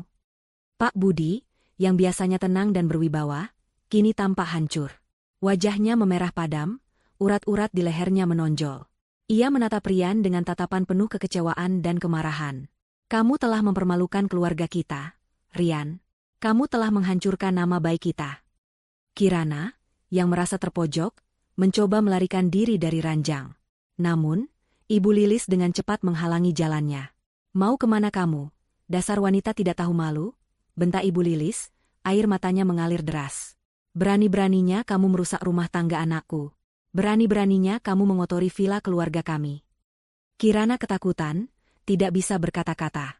Pintu kamar utama terbuka perlahan, seolah tirai panggung drama yang telah lama dinantikan akhirnya tersingkap. Cahaya senja yang temaram dari jendela besar di kamar itu menyinari bagian dalam ruangan, menyingkap pemandangan yang menghantam Pak Budi dan Ibu Lilis seperti gelombang tsunami. Di ranjang king size yang berantakan, di tengah tumpukan bantal dan selimut sutra yang kusut, Rian sedang berpelukan erat dengan Kirana. Pakaian mereka berserakan di lantai, botol sampahnya kosong tergeletak di meja samping tempat tidur, dan suasana kamar begitu intim, begitu vulgar, begitu memuakan. Rian, yang tadinya tertawa genit sambil membelai rambut pirang Kirana, kini terdiam. Matanya membelalak kaget. Pupilnya melebar karena terkejut saat melihat pintu terbuka dan menemukan Anya berdiri di sana, diikuti oleh kedua orang tuanya yang berdiri mematung. Wajahnya yang tadinya ceria langsung pucat pasi, seperti mayat hidup. Kirana, yang tadinya bersandar manja di dada Rian, juga terlonjak kaget. Wajahnya menunjukkan kepanikan yang luar biasa. Matanya melirik arah pintu dengan ketakutan yang jelas. Rian? Seru Ibu Lilis. Suaranya bergetar hebat, tidak percaya dengan apa yang ia lihat. Wajahnya yang tadinya berbinar-binar karena kegembiraan liburan, kini memerah padam, antara marah, malu, dan rasa dikhianati yang mendalam. Tangannya terangkat, menutupi mulutnya yang terbuka lebar, seolah tak sanggup menahan jeritan yang ingin keluar. Pak Budi terhuyung mundur selangkah, seolah baru saja dipukul keras oleh tinju tak terlihat. Kacamata bacanya melorot sedikit di hidungnya, namun ia tak peduli. Matanya yang biasanya tenang dan berwibawa kini menatap tajam ke arah putra kesayangannya, tidak bisa memproses pemandangan di depannya. Rian, apa-apaan ini? Suaranya menggelegar, namun terselip kepedihan yang dalam. Rian, dalam kepanikannya, mencoba bangkit, menarik selimut untuk menutupi tubuhnya dan Kirana yang juga berusaha menyembunyikan diri. Ibu, Bapak, Anya, kalian kenapa di sini? Suaranya tercekat, penuh kepanikan dan rasa bersalah yang tak bisa disembunyikan. Ia mencoba mencari alasan, namun otaknya terasa kosong. Anya hanya berdiri diam di ambang pintu, menyaksikan semua itu dengan tatapan dingin. Tidak ada lagi air mata, tidak ada lagi kesedihan. Hanya ada kepuasan yang membara di dalam dirinya. Ia telah berhasil. Ia telah memaksa mereka untuk melihat kebenaran yang selama ini mereka butakan. Pemandangan di depannya adalah bukti nyata, tak terbantahkan, dari pengkhianatan yang selama ini ia rasakan. Apa-apaan ini, Rian? Ibu Lilis melangkah maju, tangannya gemetar menunjuk ke arah Kirana yang meringkuk di balik Rian. Siapa wanita ini? Apa yang kalian lakukan di kamar utama villa keluarga kita? Di ranjang yang biasa kamu pakai dengan istrimu? Nada suaranya naik 1 oktav, penuh amarah dan rasa jijik. Kirana, yang tadinya mencoba bersembunyi di balik Rian, kini terpojok. Wajahnya pucat pasi, matanya melirik ke arah Anya dengan ketakutan yang tak terlukiskan. Ia mencoba bangkit, ingin melarikan diri, namun tidak tahu harus kemana. Bu, ini tidak seperti yang ibu kira. Rian mencoba menjelaskan, namun kata-katanya terdengar kosong dan tidak meyakinkan. Keringat dingin mulai membasahi dahinya. Dia klien bisnis, Bu. Kami hanya membicarakan proyek. Proyek? Pak Budi membentak. Suaranya menggelegar di seluruh ruangan, menggema di dinding-dinding mewah villa. Proyek macam apa yang membuatmu telanjang di ranjang dengan wanita lain? Di villa keluarga kita? Kamu pikir kami bodoh, Rian? Kamu pikir kami tidak bisa melihat apa yang terjadi di depan mata kami? Rian menundukkan kepala, tidak berani menatap mata orang tuanya. Ia tahu, kali ini ia benar-benar tamat. Kirana semakin menciut, mencoba menutupi tubuhnya dengan selimut yang kini hanya menutupi sebagian kecil tubuhnya. Anya melangkah masuk ke dalam kamar, melewati mertuanya yang masih terpaku. Ia berjalan perlahan, setiap langkahnya terasa seperti palu yang menghantam kesombongan Rian dan Kirana. Ia berhenti di samping ranjang, menatap Rian dengan tatapan kosong, namun penuh sarkasme yang menusuk. Jadi, ini, meeting penting, yang membuatmu pulang larut setiap malam, Rian? Tanya Anya, suaranya tenang, namun penuh kekuatan yang menakutkan. Ini, klien penting, yang membuatmu tidak punya waktu untuk istrimu? Yang membuatmu selalu sibuk hingga lupa ada aku di rumah. Rian mengangkat kepalanya, matanya memohon. Anya, sayang ini semua salah paham. Aku bisa jelaskan. Aku hilaf. Aku janji ini tidak akan terulang lagi. Anya tertawa hambar, tawa yang menusuk tulang. Jelaskan apa, Rian? Jelaskan foto-foto di ponselmu? Pesan-pesan mesra dengan wanita ini? Atau pemandangan memuakan yang ada di depan mata kami sekarang? Kamu pikir aku akan percaya lagi pada kebohonganmu? Ibu Lilis terisak. Tangannya masih menutup mulut. Air matanya kini mengalir deras, membasahi pipinya yang keriput. Ya Tuhan, Rian, bagaimana bisa kamu melakukan ini pada Anya? Bagaimana bisa kamu mengkhianati pernikahanmu? Kami sudah mempercayakan Anya padamu, Rian. Kami sudah menganggapnya seperti putri kami sendiri. Pak Budi, yang biasanya tenang dan berwibawa, kini tampak hancur. Wajahnya memerah padam, urat-urat di lehernya menonjol, dan tangannya mengepal erat. Ia menatap Rian dengan tatapan penuh kekecewaan dan kemarahan yang mendalam. Kamu telah mempermalukan keluarga kita, Rian. Kamu telah menghancurkan nama baik kita. Kamu telah mengotori villa ini dengan perbuatan kotormu. Kirana, yang merasa terpojok dan tidak punya jalan keluar, akhirnya mencoba melarikan diri dari ranjang. Ia melompat turun, berusaha mencapai pintu. Namun, Ibu Lilis dengan cepat menghalangi jalannya. Mau kemana kamu? Dasar wanita tidak tahu malu? Bentak Ibu Lilis, air matanya mengalir deras, tangannya terangkat seolah ingin menampar Kirana. Berani-beraninya kamu merusak rumah tangga anakku. Berani-beraninya kamu mengotori villa keluarga kami dengan kehadiranmu yang menjijikan. Kirana ketakutan, tidak bisa berkata-kata. Ia hanya bisa menundukkan kepala, tubuhnya gemetar, dan mencoba menutupi wajahnya dengan kedua tangan. Ia tidak menyangka akan terjebak dalam situasi ini, di hadapan mertua Rian. Anya menyaksikan semua itu dengan perasaan campur aduk. Ada kepuasan yang dingin, melihat Rian dan Kirana terpojok, melihat mertuanya merasakan kehancuran yang sama seperti yang ia rasakan. Namun, ada juga rasa hampa yang menusuk.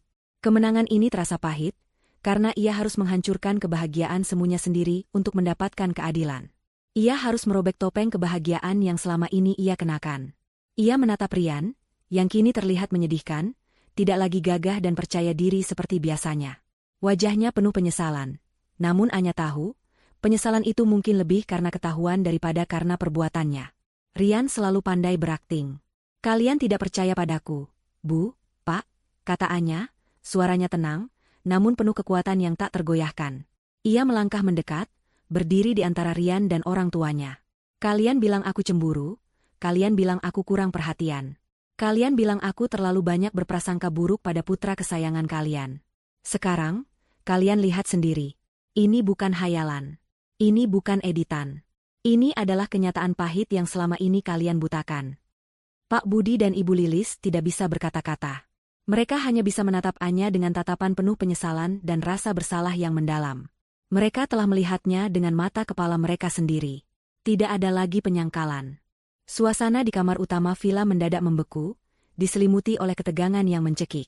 Detik-detik berlalu bagai keabadian, hanya diisi oleh suara napas yang memburu dan detak jantung yang bergemuruh. Rian, yang tadinya gagah dan penuh percaya diri, kini tampak menyedihkan, tubuhnya gemetar di balik selimut yang hanya menutupi sebagian kecil dirinya. Kirana, si wanita berambut pirang itu, meringkuk di sudut ranjang, wajahnya pucat pasi, matanya melirik arah pintu dengan ketakutan yang tak terlukiskan. Pak Budi dan Ibu Lilis, yang selama ini begitu buta dan membela putra kesayangan mereka, kini berdiri mematung di ambang pintu, menyaksikan pemandangan memuakan di depan mata mereka. Wajah Ibu Lilis memerah padam, air mata mengalir deras membasahi pipinya yang keriput. Sementara Pak Budi, yang biasanya tenang dan berwibawa, kini tampak hancur. Rahangnya mengeras menahan amarah dan kekecewaan yang mendalam. Anya, sang sutradara di balik drama ini, melangkah masuk ke dalam kamar. Setiap langkahnya terasa seperti palu yang menghantam kesombongan Rian dan Kirana. Ia berhenti di samping ranjang, menatap Rian dengan tatapan kosong, namun penuh sarkasme yang menusuk. Jadi, ini, meeting penting, yang membuatmu pulang larut setiap malam. Rian? Tanya Anya, suaranya tenang, namun penuh kekuatan yang menakutkan, memecah keheningan yang mencekam. Ini, klien penting, yang membuatmu tidak punya waktu untuk istrimu, yang membuatmu selalu sibuk hingga lupa ada aku di rumah. Rian mengangkat kepalanya, matanya memohon. Anya, sayang ini semua salah paham. Aku bisa jelaskan. Aku hilaf. Aku janji ini tidak akan terulang lagi. Suaranya serak, penuh kepanikan. Ia mencoba meraih tangan Anya, namun Anya menarik tangannya dengan cepat, seolah jijik disentuh. Anya tertawa hambar, tawa yang menusuk tulang. Jelaskan apa, Rian? Jelaskan foto-foto di ponselmu? Pesan-pesan mesra dengan wanita ini? Atau pemandangan memuakan yang ada di depan mata kami sekarang? Kamu pikir aku akan percaya lagi pada kebohonganmu? Kamu pikir aku akan percaya pada janji kosongmu lagi? Ibu Lilis, yang sudah tidak bisa menahan diri, melangkah maju, air matanya membanjiri wajahnya. Ya Tuhan, Rian, bagaimana bisa kamu melakukan ini pada Anya? Bagaimana bisa kamu mengkhianati pernikahanmu? Kami sudah mempercayakan Anya padamu, Rian. Kami sudah menganggapnya seperti putri kami sendiri. Kami sudah membanggakanmu di depan semua orang. Pak Budi, yang biasanya selalu menjaga ketenangan, kini tidak bisa lagi menahan diri. Wajahnya memerah padam, urat-urat di lehernya menonjol, dan tangannya mengepal erat. Ia menatap Rian dengan tatapan penuh kekecewaan dan kemarahan yang mendalam. Kamu telah mempermalukan keluarga kita, Rian. Kamu telah menghancurkan nama baik kita. Kamu telah mengotori villa ini dengan perbuatan kotormu. Bagaimana bisa kamu setega ini pada istrimu sendiri, pada Anya yang sudah berkorban banyak untukmu? Kirana, yang merasa terpojok dan tidak punya jalan keluar, akhirnya mencoba melarikan diri dari ranjang. Ia melompat turun, berusaha mencapai pintu. Namun, Ibu Lilis dengan cepat menghalangi jalannya. Mau kemana kamu? Dasar wanita tidak tahu malu? Bentak Ibu Lilis, air matanya mengalir deras, tangannya terangkat seolah ingin menampar Kirana. Berani-beraninya kamu merusak rumah tangga anakku. Berani-beraninya kamu mengotori villa keluarga kami dengan kehadiranmu yang menjijikan. Kirana ketakutan, tidak bisa berkata-kata. Ia hanya bisa menundukkan kepala, tubuhnya gemetar, dan mencoba menutupi wajahnya dengan kedua tangan. Ia tidak menyangka akan terjebak dalam situasi ini, di hadapan mertua Rian yang terlihat sangat marah. Anya menyaksikan semua itu dengan perasaan campur aduk. Ada kepuasan yang dingin, melihat Rian dan Kirana terpojok, melihat mertuanya merasakan kehancuran yang sama seperti yang ia rasakan. Namun, ada juga rasa hampa yang menusuk. Kemenangan ini terasa pahit, karena ia harus menghancurkan kebahagiaan semuanya sendiri untuk mendapatkan keadilan. Ia harus merobek topeng kebahagiaan yang selama ini ia kenakan. Ia menatap Rian, yang kini terlihat menyedihkan, tidak lagi gagah dan percaya diri seperti biasanya. Wajahnya penuh penyesalan. Namun Anya tahu, penyesalan itu mungkin lebih karena ketahuan daripada karena perbuatannya. Rian selalu pandai berakting, selalu bisa memanipulasi situasi. Kalian tidak percaya padaku, Bu, Pak, kata Anya, suaranya tenang, namun penuh kekuatan yang tak tergoyahkan. Ia melangkah mendekat, berdiri di antara Rian dan orang tuanya. Kalian bilang aku cemburu, kalian bilang aku kurang perhatian. Kalian bilang aku terlalu banyak berprasangka buruk pada putra kesayangan kalian. Sekarang, kalian lihat sendiri. Ini bukan hayalan. Ini bukan editan. Ini adalah kenyataan pahit yang selama ini kalian butakan. Pak Budi dan Ibu Lilis tidak bisa berkata-kata. Mereka hanya bisa menatap Anya dengan tatapan penuh penyesalan dan rasa bersalah yang mendalam. Mereka telah melihatnya dengan mata kepala mereka sendiri. Tidak ada lagi penyangkalan. Tidak ada lagi alasan. Kebenaran telah terungkap dengan cara yang paling menyakitkan. Ibu Lilis mendekati Anya, tangannya terulur untuk menggenggam tangan menantunya. Anya, nak, Ibu. Ibu minta maaf. Ibu sangat menyesal. Ibu tidak tahu Rian bisa melakukan ini. Kami benar-benar buta. Suaranya bergetar, penuh penyesalan. Pak Budi juga mendekat, wajahnya menunjukkan kepedihan yang mendalam. Anya, maafkan Bapak. Bapak salah. Bapak terlalu membela Rian, terlalu percaya padanya. Bapak tidak mendengarkanmu. Bapak tahu ini tidak bisa dimaafkan, tapi kami benar-benar menyesal. Anya menatap kedua mertuanya. Air mata mereka adalah bukti bahwa mereka akhirnya melihat. Namun, permintaan maaf itu terasa terlambat. Rasa sakit yang ia alami, kehancuran yang ia rasakan, tidak bisa dihapus begitu saja. Penyesalan kalian tidak akan mengubah apapun. Pak, Bu, kata Anya, suaranya datar. Rian sudah menghancurkan segalanya. Kepercayaan, cinta, dan harga diriku. Rian, yang masih bersembunyi di balik selimut, akhirnya memberanikan diri untuk berbicara. Anya, sayang tolong beri aku kesempatan kedua. Aku janji akan berubah. Aku akan meninggalkan Kirana. Aku akan melakukan apa saja agar kamu memaafkanku. Anya menatap Rian dengan tatapan jijik. Kesempatan kedua? Setelah semua ini, Rian, setelah kamu mengkhianatiku berulang kali, di belakang punggungku, di villa keluargamu sendiri, kamu pikir aku akan semudah itu memaafkanmu? Kirana, yang masih meringkuk di lantai, akhirnya memberanikan diri untuk berbicara. Rian, aku tidak tahu kalau kamu sudah menikah. Dia bilang dia single. Diam kamu, bentak Ibu Lilis. Dasar wanita ular. Berani-beraninya kamu berbohong. Cukup, Bu, kata Anya, mengangkat tangannya, menghentikan Ibu Lilis. Ia tidak ingin Kirana menjadi fokus utama. Fokusnya adalah Rian dan mertuanya. Anya kembali menatap Rian. Aku sudah punya cukup bukti, Rian. Bukti yang akan membuatmu tidak bisa mengelak lagi. Aku akan menceraikanmu. Kata-kata itu menghantam Rian seperti petir. Wajahnya semakin pucat. Anya, jangan. Aku mohon. Jangan lakukan ini. Aku tidak bisa hidup tanpamu. Kamu tidak bisa hidup tanpaku. Anya tertawa sinis. Lalu kenapa kamu bisa hidup dengan wanita lain di belakangku? Kamu pikir aku akan percaya pada drama murahanmu ini? Pak Budi dan Ibu Lilis terdiam, menyaksikan kehancuran putra mereka. Mereka tahu, kali ini Rian benar-benar tidak bisa mengelak. Anya, nak apapun keputusanmu, kami akan mendukungmu, kata Pak Budi, suaranya lemah. Kami akan berdiri di sisimu. Udara di kamar utama villa terasa semakin berat, dipenuhi oleh aroma pengkhianatan dan kehancuran. Rian, yang tadinya gagah dan penuh percaya diri, kini tergeletak tak berdaya di ranjang, wajahnya pucat pasi, tubuhnya gemetar di balik selimut yang tak lagi bisa menyembunyikan aibnya. Kirana, si wanita berambut pirang itu, meringkuk ketakutan di sudut ranjang, seolah ingin lenyap di telan bumi. Di ambang pintu, Pak Budi dan Ibu Lilis berdiri mematung, menyaksikan pemandangan memuakan yang telah merobek topeng kebahagiaan keluarga mereka. Anya, dengan tatapan dingin namun penuh kekuatan, telah menyatakan keputusannya, aku akan menceraikanmu. Kata-kata itu menghantam Rian seperti petir, membuatnya terlonjak. Anya, jangan. Aku mohon. Jangan lakukan ini. Rian merangkak turun dari ranjang, mengabaikan tubuhnya yang hanya tertutup selimut. Ia berlutut di kaki Anya, memeluk kakinya erat-erat. Aku tidak bisa hidup tanpamu. Aku janji akan berubah. Aku akan meninggalkan Kirana sekarang juga. Aku akan melakukan apa saja agar kamu memaafkanku. Aku akan bersujud di kakimu, Anya, asalkan kamu tidak meninggalkanku. Air mata buaya mengalir deras di pipi Rian, namun Anya tahu itu hanyalah akting murahan.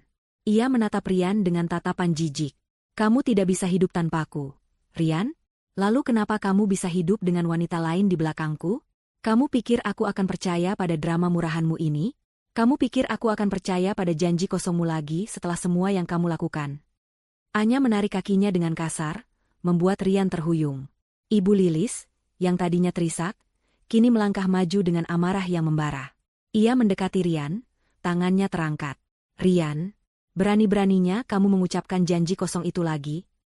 Kamu pikir ibu dan bapak ini buta? Kami sudah melihat semuanya dengan mata kepala kami sendiri.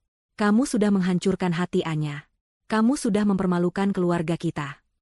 Plah, sebuah tamparan keras mendarat di pipi Rian. Ibu Lilis, yang biasanya lemah lembut dan anggun, kini menunjukkan sisi kemarahan yang tak terduga. Rian terhuyung ke samping, memegangi pipinya yang memerah. Ibu. Rian menatap ibunya dengan tidak percaya. Jangan panggil ibu. bentak Ibu Lilis, air matanya masih mengalir, namun kini bercampur dengan kemarahan. Ibu tidak sudi punya anak seperti kamu. Kamu sudah membuat kami malu. Kamu sudah membuat Anya menderita. Pak Budi, yang selama ini hanya diam menahan emosi, kini melangkah maju. Ia menatap Rian dengan tatapan penuh kekecewaan yang mendalam. Rian, Bapak tidak menyangka kamu bisa serendah ini. Bapak sudah memberikan semua yang terbaik untukmu. Bapak sudah mempercayakan perusahaan ini padamu. Tapi apa yang kamu lakukan? Kamu mengkhianati kepercayaan kami. Kamu mengkhianati istrimu sendiri. Rian menundukkan kepala, tidak berani menatap mata ayahnya. Ia tahu, kali ini ia benar-benar tidak bisa mengelak. Kirana, yang masih meringkuk di sudut ranjang, akhirnya memberanikan diri untuk berbicara. Rian, aku tidak tahu kalau kamu sudah menikah. Dia bilang dia single.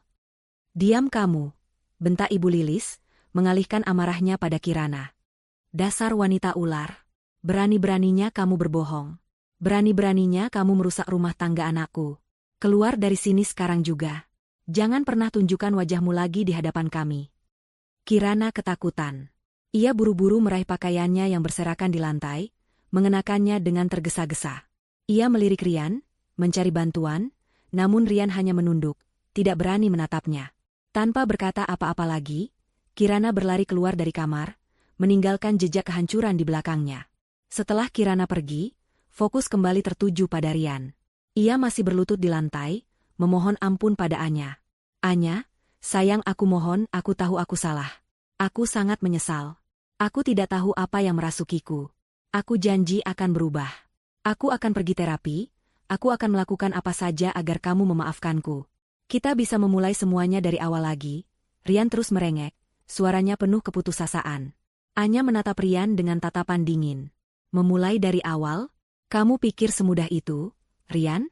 Kamu pikir semua rasa sakit yang kamu berikan bisa hilang begitu saja? Kepercayaan itu seperti cermin.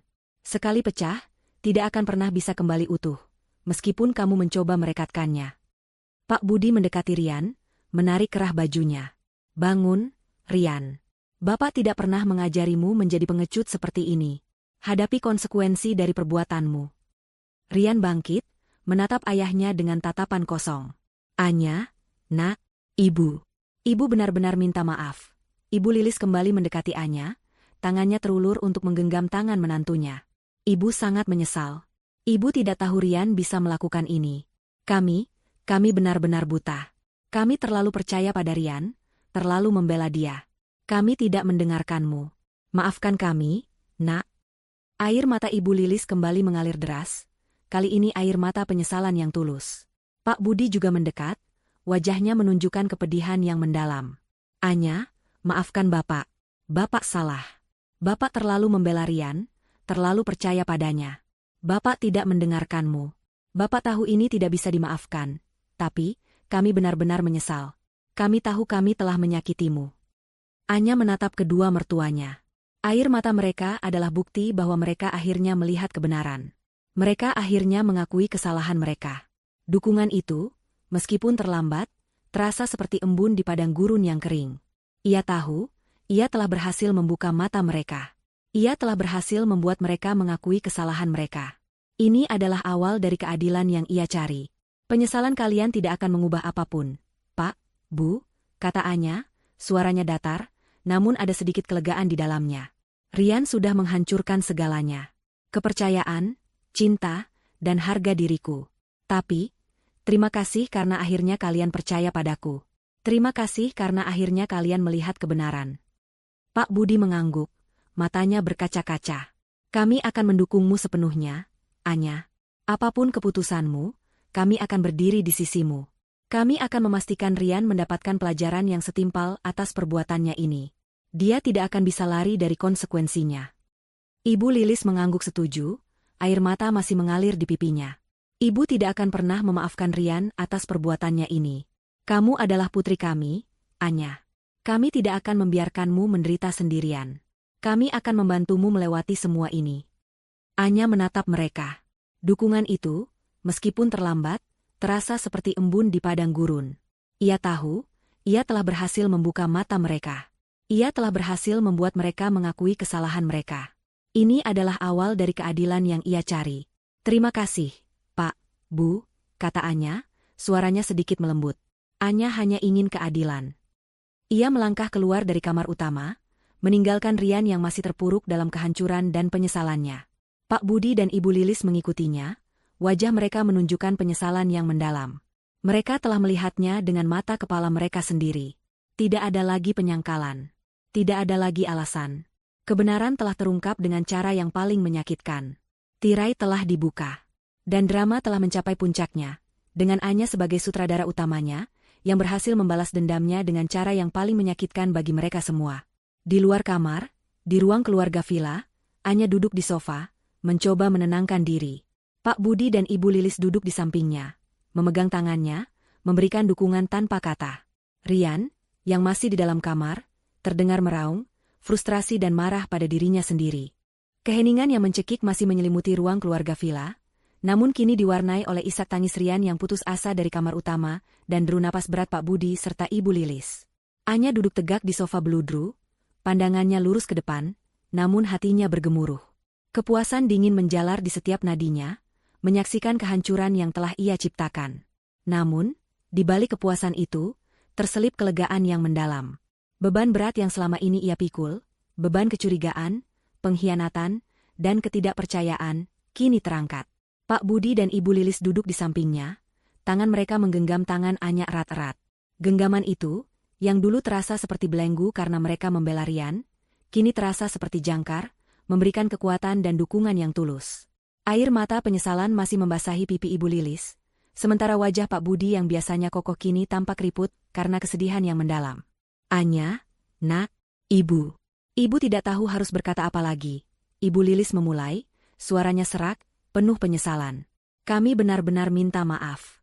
Maafkan kami karena tidak percaya padamu. Maafkan kami karena telah menyakitimu. Ibu tidak akan pernah bisa memaafkan diri sendiri atas kebodohan ini. Pak Budi mengangguk, matanya berkaca-kaca. Bapak juga, nak, Bapak terlalu buta. Terlalu membanggakan Rian hingga tidak melihat kebusukannya. Bapak menyesal sekali telah meremehkan perasaanmu. Kami telah gagal sebagai orang tua, dan sebagai mertua bagimu.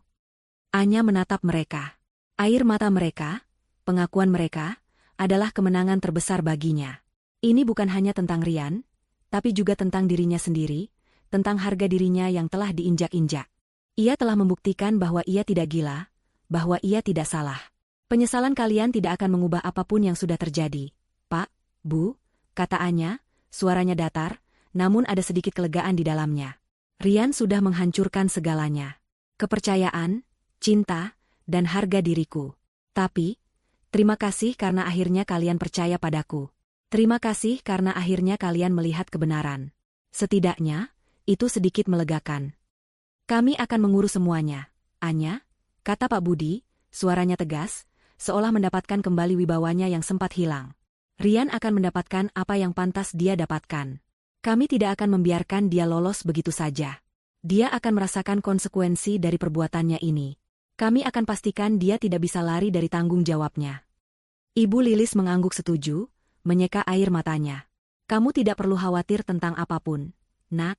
Kami akan pastikan kamu mendapatkan semua hakmu. Kami akan pastikan Rian membayar semua perbuatannya. Ibu tidak akan pernah memaafkan Rian atas perbuatannya ini. Kamu adalah putri kami, Anya. Kami tidak akan membiarkanmu menderita sendirian. Kami akan membantumu melewati semua ini, apapun yang terjadi. Dukungan penuh dari mertuanya adalah sesuatu yang tak pernah Anya duga. Mereka, yang dulu begitu membela Rian, kini berbalik 180 derajat. Ini adalah bukti bahwa rencananya berhasil.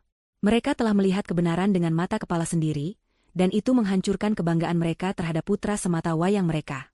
Anya merasakan gelombang kekuatan baru. Ia tidak lagi sendirian. Ia memiliki dukungan yang tak ternilai dari orang-orang yang paling penting dalam hidup Rian.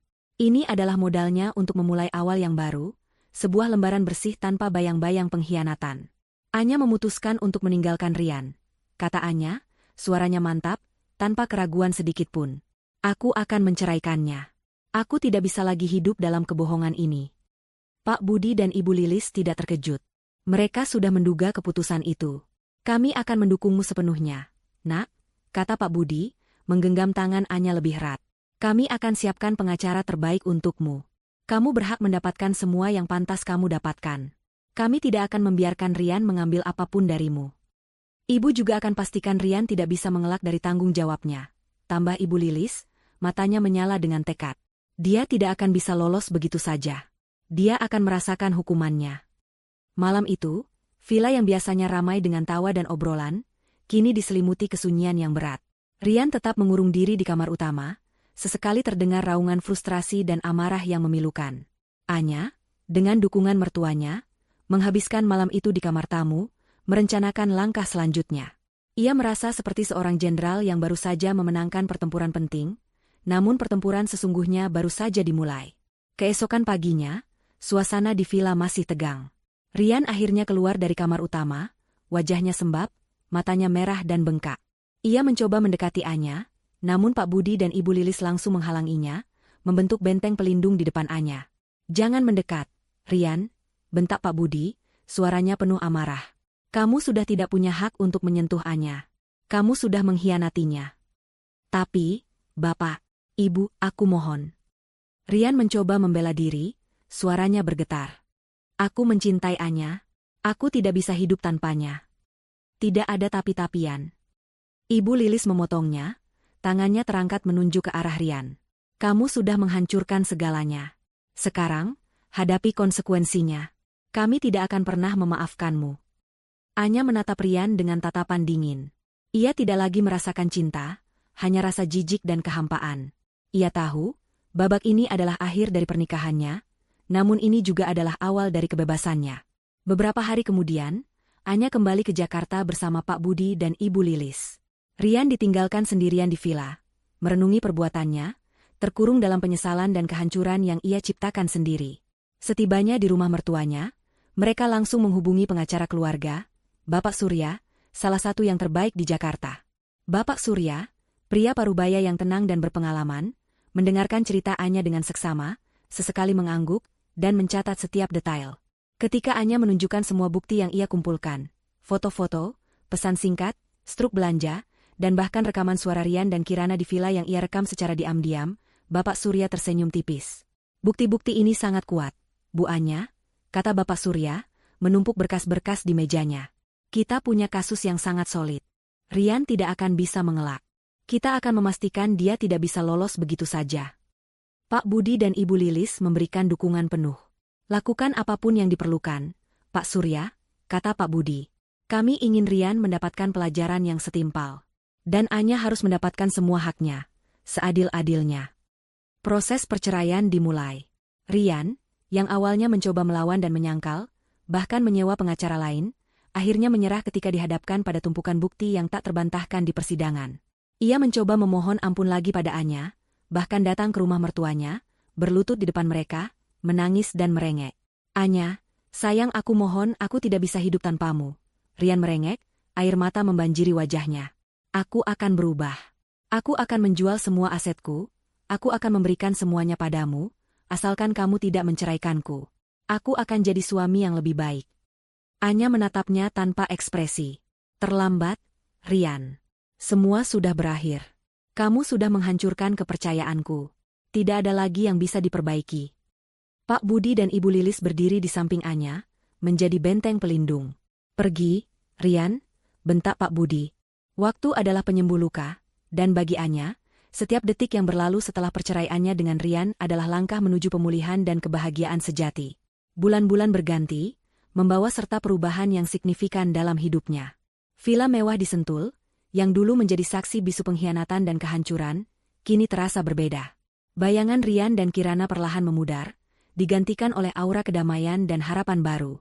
Anya tidak lagi mengunjungi villa itu dengan hati yang hancur, melainkan dengan semangat baru, merencanakan masa depannya yang cerah. Dengan dukungan penuh dari Pak Budi dan Ibu Lilis, Anya berhasil melewati proses perceraian dengan lancar. Rian, yang awalnya mencoba melawan dan menyangkal, akhirnya menyerah ketika dihadapkan pada tumpukan bukti yang tak terbantahkan. Bapak Surya, pengacara keluarga Wijaya, bekerja dengan sangat profesional, memastikan Anya mendapatkan semua haknya. Rian tidak hanya kehilangan Anya, tetapi juga sebagian besar asetnya, reputasinya hancur di mata masyarakat, dan yang paling menyakitkan baginya, ia kehilangan dukungan dari kedua orang tuanya. Setelah perceraian resmi, Anya tidak lagi tinggal di villa. Ia memutuskan untuk membeli sebuah penthouse mewah di kawasan Dharma Wangsa, Jakarta Selatan. Sebuah tempat baru, lembaran baru, tanpa kenangan pahit masa lalu. Penthouse itu didesain ulang sesuai seleranya, dengan sentuhan modern minimalis yang elegan, mencerminkan sosok Anya yang kini lebih kuat dan mandiri. Anya tidak menyia-nyiakan waktu. Dengan modal yang ia dapatkan dari perceraian, dan dukungan moral serta koneksi dari Pak Budi dan Ibu Lilis, ia memutuskan untuk terjun ke dunia bisnis. Ia mengambil kursus singkat di bidang manajemen dan investasi, belajar dengan giat, seolah ingin mengejar waktu yang hilang. Tekadnya membara. Ia ingin membangun kerajaan bisnisnya sendiri, membuktikan kepada Rian dan dunia bahwa ia adalah wanita yang tangguh, yang tidak bisa dihancurkan begitu saja. Pak Budi, yang melihat potensi besar dalam diri Anya, sering mengajak Anya berdiskusi tentang strategi bisnis, memberikan nasihat berharga, dan memperkenalkan Anya kepada kolega-koleganya. Ia bahkan menawarkan Anya posisi di salah satu perusahaan propertinya, namun Anya menolak dengan halus. "Terima kasih banyak, Pak," kata Anya. Anya sangat menghargai tawaran Bapak. Tapi, Anya ingin membangun sesuatu sendiri. Anya ingin membuktikan bahwa Anya bisa berdiri di atas kaki sendiri, tanpa bergantung pada siapapun. Mertuanya sangat bangga dengan tekad Anya. Mereka tahu, Anya adalah wanita yang kuat, jauh lebih kuat dari yang mereka kira. Ibu Lilis, di sisi lain, menjadi sahabat sekaligus ibu bagi Anya. Mereka sering menghabiskan waktu bersama, berbelanja, pergi ke salon, atau sekadar minum teh di kafe mewah. Ibu Lilis selalu ada untuk Anya, mendengarkan keluh kesahnya, memberikan dukungan emosional, dan memastikan Anya tidak merasa sendirian. Hubungan mereka kini jauh lebih erat daripada sebelumnya, melebihi hubungan menantu dan mertua, melainkan seperti ibu dan anak kandung. "Kamu sudah seperti putri ibu sendiri, Nak," kata Ibu Lilis suatu sore, sambil membelai rambut Anya. "Ibu sangat bangga padamu. Kamu sudah berhasil melewati semua ini dengan kepala tegak." Anya tersenyum tulus. "Terima kasih, Bu. Tanpa dukungan ibu dan bapak, Anya tidak tahu harus bagaimana." Di sisi lain, kehidupan Rian berubah drastis. Setelah perceraian, ia kehilangan sebagian besar asetnya, dan reputasinya hancur di mata masyarakat. Banyak klien yang menarik diri, proyek-proyek besar yang tadinya dipegangnya kini dialihkan kepada orang lain. Ia mencoba membangun kembali bisnisnya, namun tanpa dukungan finansial dan sosial dari orang tuanya, ia kesulitan. Ia sering terlihat di klub malam, mabuk-mabukan, mencoba melarikan diri dari kenyataan pahit yang ia hadapi. Kirana, si wanita berambut pirang itu, menghilang dari hidupnya begitu saja, meninggalkannya sendirian. Pak Budi dan Ibu Lilis, meskipun merasa sedih melihat kondisi putra mereka, tetap pada pendirian mereka. Mereka tidak lagi memberikan dukungan finansial kepada Rian. Mereka ingin Rian merasakan konsekuensi dari perbuatannya, agar ia belajar dari kesalahannya. "Ini adalah pelajaran baginya, Bu," kata Pak Budi kepada Ibu Lilis suatu hari. "Dia harus merasakan sendiri pahitnya hidup tanpa dukungan. Semoga ini bisa membuatnya sadar." Anya, di sisi lain, semakin bersinar. Ia meluncurkan perusahaan konsultan propertinya sendiri, Anya Wijaya Property. Dengan kecerdasan dan kerja kerasnya, serta koneksi yang ia bangun melalui mertuanya, perusahaannya berkembang pesat. Ia berhasil mendapatkan proyek-proyek besar, bahkan mengalahkan beberapa perusahaan properti lain yang lebih mapan. Namanya mulai dikenal di kalangan pebisnis sebagai wanita muda yang cerdas, ambisius, dan berintegritas. Suatu hari, Anya menerima undangan untuk sebuah acara amal bergengsi yang diselenggarakan oleh salah satu yayasan sosial terbesar di Jakarta. Ia memutuskan untuk datang bersama Pak Budi dan Ibu Lilis. Ini adalah kesempatan baginya untuk menunjukkan kepada dunia, dan terutama kepada Rian, bahwa ia telah bangkit. Di acara itu, Anya tampil memukau dalam gaun malam berwarna biru safir yang elegan, memancarkan aura kepercayaan diri dan keanggunan. Ia disambut hangat oleh para tamu, banyak di antaranya adalah kolega bisnis Pak Budi dan Ibu Lilis. Mereka memuji kesuksesan Anya, dan mengagumi transformasinya. Di tengah keramaian, mata Anya menangkap sosok yang familiar. Rian. Ia berdiri di sudut ruangan, sendirian, dengan wajah kuyu dan pakaian yang terlihat lusuh. Ia tampak seperti bayangan dari dirinya yang dulu gagah dan bersemangat. Matanya menatap Anya dengan tatapan penuh penyesalan dan iri hati. Anya tidak menghiraukan Rian. Ia terus berbincang dengan para tamu, tersenyum, dan memancarkan aura kebahagiaan sejati. Ia tahu, Rian melihatnya. Ia tahu, Rian merasakan betapa jauhnya mereka sekarang. Di akhir acara, Anya diminta untuk memberikan pidato singkat sebagai salah satu donatur terbesar. Ia naik ke panggung, disambut tepuk tangan meriah. Selamat malam Bapak dan Ibu sekalian, Anya memulai, suaranya tenang dan percaya diri. Malam ini, saya berdiri di sini bukan hanya sebagai seorang pengusaha, tetapi juga sebagai seorang wanita yang pernah melewati badai. Saya pernah merasa hancur, dikhianati, dan diremehkan. Ia melirik ke arah Rian, yang kini menatapnya dengan tatapan kosong. Namun, lanjut Anya, dengan dukungan dari orang-orang yang saya cintai, terutama kedua orang tua saya, Bapak Budi dan Ibu Lilis, Anya menoleh ke arah mertuanya yang tersenyum bangga. Saya berhasil bangkit. Saya belajar bahwa keadilan pada akhirnya akan terwujud. Dan kebahagiaan sejati bukanlah tentang harta atau status, melainkan tentang kedamaian batin dan kemampuan untuk memaafkan diri sendiri, serta memulai awal yang baru. Tepuk tangan kembali membahana di seluruh ruangan.